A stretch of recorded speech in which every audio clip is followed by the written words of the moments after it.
And it can be a reminder sometimes of like, look, Zach, you're still here. Like, you still don't have your place. You still don't have the money for that. But I don't have the money for that because I want to put the money that I could be putting into rent into promo. You got to figure out how to find an advantage. So I had an instance. Yeah. Right, it was Funk and Waffles.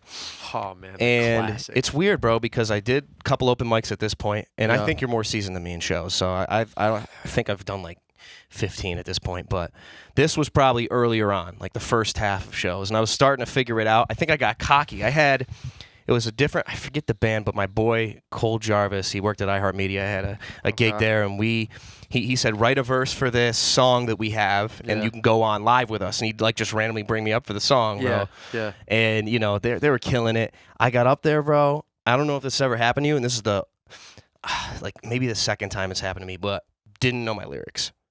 Like, went blank. And the whole, I practiced it a lot. Like, I had it down. Once I hit the stage, I was just like giving it the same energy, but like thank God like the engineering was off, so you couldn't really hear what I was saying because the shit was overpowering me. Everybody was like my dad was like, that was great. I'm like, Dad, I forgot my lyrics, and no one noticed because they couldn't really hear me anyways. Before the voice thing, before the voice fear, it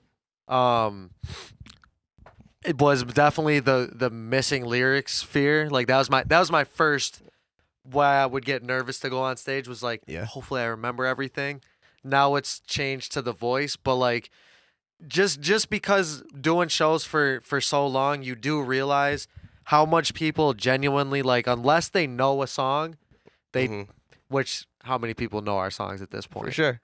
It's the energy you give, right? It's the energy, really and is. most people have God honest no clue what the hell you're saying. That's true. So and let's talk about that though, because that's one thing I've learned as I've gone on is like we're already playing from behind. When you're at this stage, right? Yo, you know how like how I don't want to speak for people. I've never been in the position, but how much easier it must be to be able to go out somewhere and people know your words. Like, dude, we gotta go out there.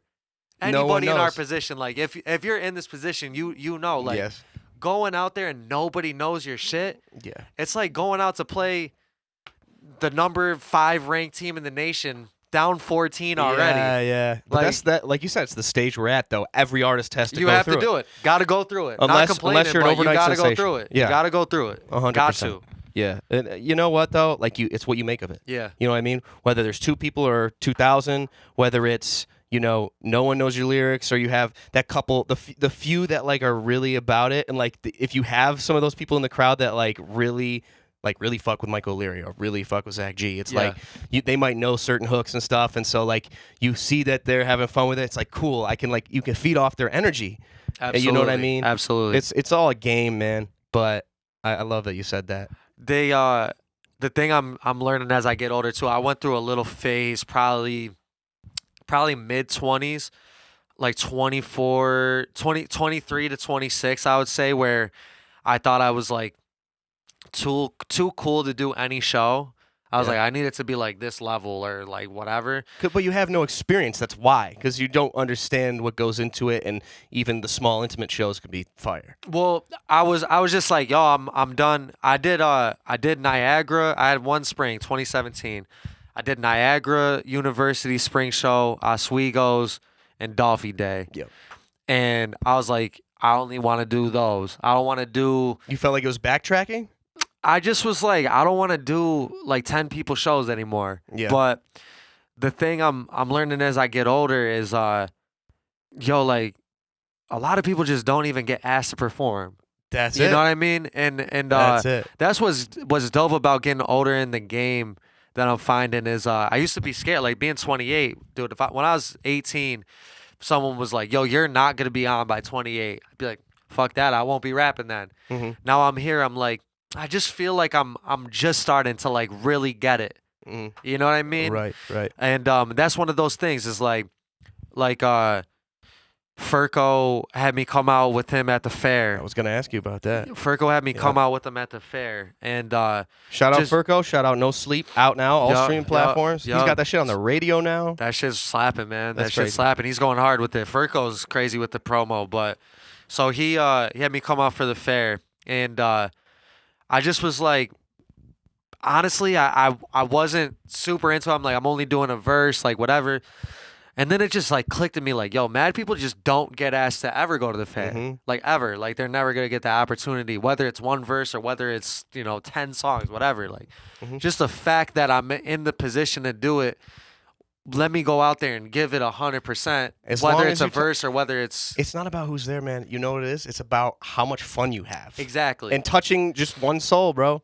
That's it. I feel... Give someone that feeling in that moment of like, oh, this is exciting. I'm a big Tom Brady guy, right? Big Tom Brady, big LeBron guy. Because of the longevity. People don't give them the respect. People hate them because they're great. If you can be great at something for 20 years and still go to work every day like trying to get better and still at the top of your game, like that shit's inspiring to me. Agreed. You know what I mean? Like, agreed. And that's where I feel like guys like us that have been doing it for some years now, we're not the young kids on the block. We're not old, but we're not 18 anymore. Sure. This is a hobby though. That's the point. That's what I mean. And how do you stay focused still? How do you stay when you got bills to pay, when you got like real life situations like we were talking about you with the spot you're at right now, and I'll dabble with it, like, do you get out of Q's? Do you stay? Yeah. But like in all that, how do you stay focused at just like getting better at the craft?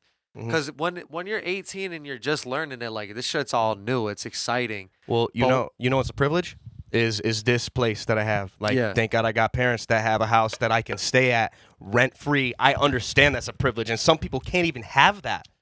The foresight to how tough is it? Like, do you have days where you're like, damn, I want to not be at the crib? Like, give me that breakdown. That's the thing, man. This is why why I love this room is because it's an oasis for me. Yeah. I can close that door and I'm kind of shut out from kind of what's going on in the house, the world, whatever. It allows me to create, and I can also be with my family. But there's also something to be said about I see my family like all the time. Hell yeah. And I'm like, I need a break.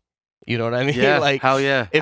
It'd be cool if like I saw them like once a week. Yeah. You know what I mean? Yeah. And it can be a reminder sometimes of like, look, Zach, you're still here. Like, you still don't have your place. You still don't have the money for that. But I don't have the money for that because I want to be smart. I want to put the money that I could be putting into rent into promo. And that's why I say I have a privilege.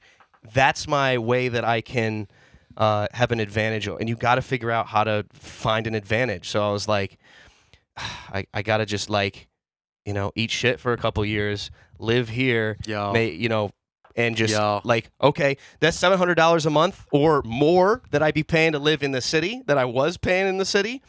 Now I can put $700 a month into promotion, into marketing my shit. Yeah. Yeah. Oh, wow. You know what I mean? Like that your dollar goes way farther. If I'm thinking about longevity, I got to create a brand and be in front of people 24/7. Now I don't have to focus on a full-time gig. I can rather have more of a part-time gig. Yeah. And this can be my other like half and half. Yeah. You know what I mean? Yeah. As well as, and that's why I say I'm trying to like, I go in here, not just to be the rapper. And we were just talking about how you have all these different sides. I want to be the engineer. I want to be the producer. Yeah. I want to be like where these other artists can come down here and work on some stuff, make a business out of that side of things. Like how can I full-time make money off of this? Because it doesn't even matter if I'm rich, if I'm popping, I could give less of a shit about. Yeah. It's about making ends meet, doing what I love. I love that. Like, what really sticks out to me, what you said about like just I gotta eat shit for a couple of years, if I got to. There's a Nipsey tweet somebody dug back up where he was like, "Yo, basically like give yourself 6 months to just like be a bum, like quote unquote a bum, where you're just grinding and you don't care about whatever." And that just reminded me of that. Like that tweet stuck out to me a lot. Yeah. And I agree because I'm not gonna lie, I'm like the opposite right now. I'm like. Do live in like the city and shit. Pay the like city of Syracuse, though. City of Syracuse, but which is cheaper than New York City, which is still viable, and I could see myself doing that in a year rather than no doubt. I'm going Becky's to work. about to move to the city, by the way. Yeah, city's sick. City's sick. wicked dope. City's wicked depends. dope. It depends what you're looking for, but right now, and it's saving the little financials. And maybe it is a move in a couple of years, but like if I can build it up right now and I can use that money towards, getting some comeback people that are consuming my content, and I can be really consistent with that. Yeah. Like I said, if I'm living down in the city, I got to be working way harder, way more for, putting all that money towards where I'm living. So what do you think about that? You feel like that best avenue for you is to do it through Cuse, or do you feel like you have to get out of Cuse eventually? What's your thoughts on that? I think you gotta anyone's expand. hometown. Sorry, not just Cuse, not to just box it in, but anybody's hometown. I mean, 315, we got to rep. You know what I'm saying? But anywhere, man, I feel like the internet, man, you're everywhere. You know what I mean? Everything happens there, but that's where taking some road trips, going around upstate New York. I want to expand. I want to expand slowly, like. Unless I have like someone that's like Childish Gambino wants me to move to Atlanta because he wants to work hand in hand with me. That's not happening right now. I'm not just gonna move out to a place like that was it 2 years ago. 2 years ago, I was like, I'm just gonna move out to this place. Yeah. I'm gonna do some open mics. I believe in my networking skills. COVID happened. I mean, the whole city thing could have panned out differently if COVID didn't happen, right? Yeah. But it did. So that's another I feel like option. it's working out good for you, though. Your connects here are good. And right here, that's what I'm saying. Like, I'm starting to connect a network out here and build a network out here where it just doesn't make sense to leave at this point.